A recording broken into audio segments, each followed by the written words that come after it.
One of the most awesome features of the Japanese language is how easy it is to make people's names puns. In English, naming a white-haired person Silver or a black guy Coal Brown is going to raise more than a few eyebrows. In the worst case scenario, people become incapable of taking your character seriously, unless you write like J.K. Rowling or something. But Japanese is different. This is mainly due to the relative dearth of variant sounds in the language. The number of sounds is equal to the number of hiragana characters, which is somewhere between 80 and 100. I didn't count, I don't care. This means that there is a massive number of homophones in the language. Therefore, meaning is derived from the usage of a word within a sentence, like any other language, and based on what character the name is written with. Suffice to say, two or more people can have a name that's phonetically the same, but written with different characters and are effectively different names. A particularly notable example for me is in the Natsu verse with the three Shikis. There's Tonoshiki, Ryugi-shiki, and Ryugi-shiki. Tonoshiki is written with the characters for will, as in willpower, and noble, as in nobleman.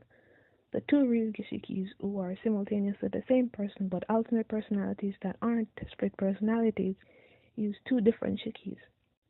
The female personality that we usually see uses the character for ceremony, whereas her male counterpart uses the character for weaver. Bonus fact, this is also the ori that is used in Orihime's name. Anyway, my point for using these characters is to highlight the intricacies of the Japanese language, or rather kanji. Initially, it might sound weird to an English speaker, but it can be rationalized by life experiences as well. Many of us have met different people with the same name, but we never get them mixed up because people are more than just names. Their character, appearance, and just the way they make us feel makes everyone distinct. The point of this list is to highlight characters whose names I consider puns, not my usage of the words I consider. But anyway, without further ado, let's start.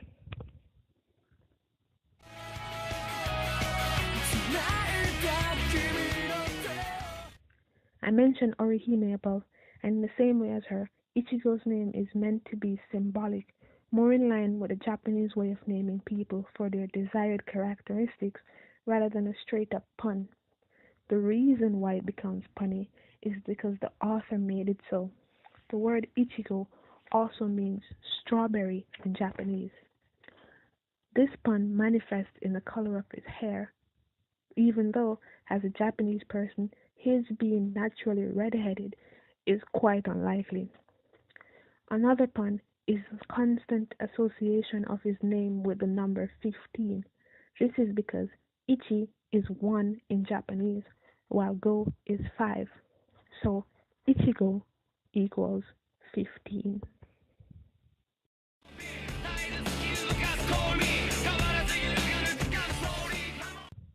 If you're a Naruto fan, you may already know that Masashi Kishimoto originally intended to write a ramen manga series. The legacy of this idea is represented in the title character's taste for ramen. A lot of ramen enthusiasts will probably also be aware that a popular additive to ramen is the fish patty, or Naruto. The appearance of the Naruto also influences the iconic spiral of the Leaf Village's headband. On the topic of spirals, Uzumaki means spiral or whirlpool in Japanese.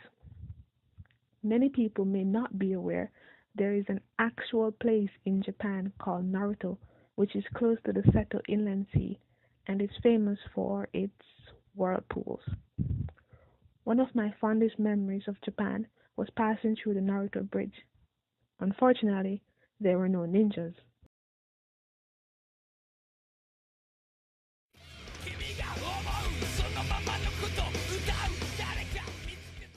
Sayonara Zetsubou-sensei is an odd anime created by none other than Studio Shaft. As mentioned, this is basically the weird uncle of pun anime names. The title character is actually officially called Itoshiki Nozumu, but if his name is written with less spacing between the characters, it becomes Zetsubou, or Despair. I don't care to talk about all of the characters here, especially since I think it's more interesting to watch the anime and try to figure out what each character's name hints at. Instead, I'll talk about my favorite. There is the student Hito Nami, whose name means normal, and it's a running joke in the series that she's Futsu or normal. There's also Zetsurin, Zetsubou's younger sister, who has no equal in. Finally, there is Zetsubou-sensei's older brother, who has the coolest name that a doctor can possibly have, and it's Det.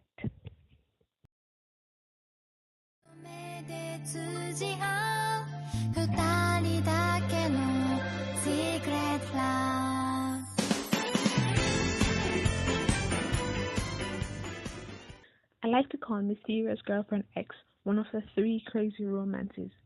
I didn't come up with that term on my own, but I can't remember where I saw it for the first time. The three crazy romances refer to the three romance anime that came out in the spring of 2012. Objectively speaking, Mysterious Girlfriend X, or MGX, is the craziest, and the other two include Romancing a Ghost and Romancing a Dead Girl who isn't a ghost. The plot of MGX deals with a boy named Tsubaki who falls in love with a girl named Urabe because he likes the taste of her spit. I'm not going to lie, there is something vaguely off-putting about MGX. It's not only the premise, but its execution and the fact that the characters are so blasé about the whole business. No one objects to finding out Tsubaki likes Urabe's saliva, which I found uncomfortable. But I actually found the series to be quite charming in a watch it alone late at night kind of way. On a side note, the ending can go. The pun here is, as mentioned, on the main character's name, Tsubaki. His name actually means saliva in Japanese. Yes, it's written with a different kanji, and yes, that kanji means something else. But still, that name alone should prepare you for exactly what you're getting yourself into.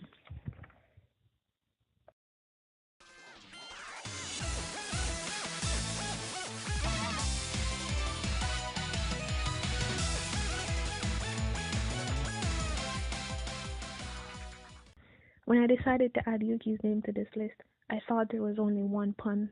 Her given name, Yuki, means snow. This obviously refers to her cold personality.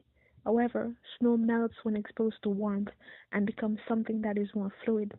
This signifies her character development and eventual attainment of emotions.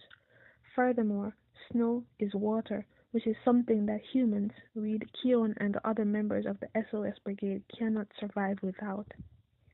Finally, we associate snow with purity. Even though Yuki is the most powerful member of the SOS Brigade, she's also the purest in motive, at least on the surface.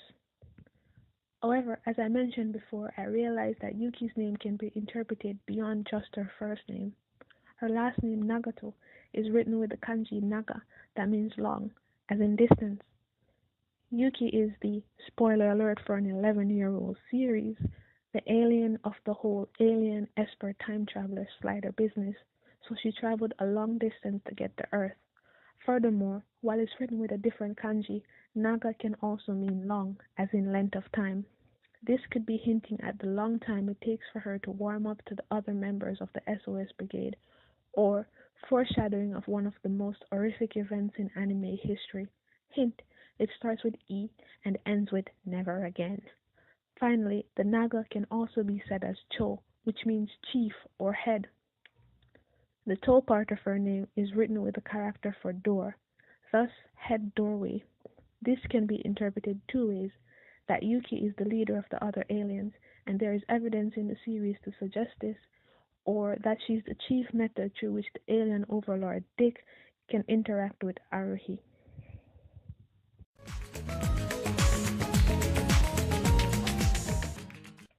If there's one truth, it's that Conan is one of the most multi-generational anime that Japan ever came up with. I don't just mean the fact that it's so old, it ensures that there are people who watched it as kids who now have kids watching it as kids.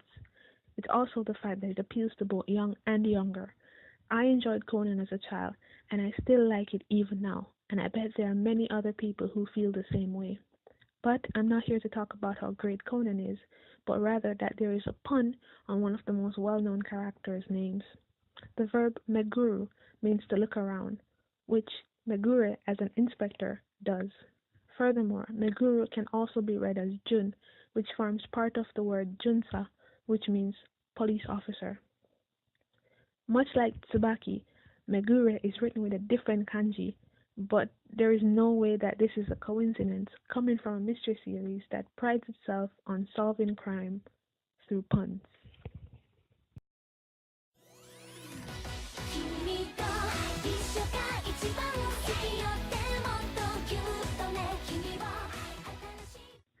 So this is a weird one for me because I've never actually read Mahou, Tsukai no Yoru, the story that details the backgrounds of the aforementioned characters. However, I'm aware of Aoko from the Tsukihime anime, and Toko is one of the main characters in Kara no Kyokai. I became curious, and so I researched their names. That's where I saw that there is disagreement between the sisters and the significance of their names.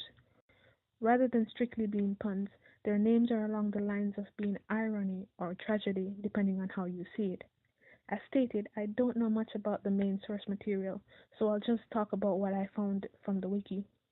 Apparently, in the Aozaki mage family, receiving the title Blue is a great honor and is usually reserved for the person who will be the next leader of the family. This is because Blue is usually written as Ao in Japanese, forming a part of the Aozaki family name. The conflict between the sisters is that Toko, the elder sister and more talented mage, is deposed by their grandfather, and the title Blue and subsequent position is given to the younger sister Aoko. Toko is instead given the title Red, which she sees as an insult. Now, the wiki maintains that the grandfather seemed to have suddenly changed his mind, but in investigating their names, that doesn't seem right. Aoko is written with the same Ao from their family name, meaning that she was the blue child all along. Toko's name, on the other hand, means orange child. Historically, orange was considered a shade of red. You could argue that she was named based on the color of her hair, but then why not also name the younger child Red as well? Akako would have worked, or personally, I find Kurenai to be a beautiful name. The whole business stinks, hinting that the antipathy between the two sisters was deliberately manufactured, and knowing what I know about mage families in the Nasuverse, it probably.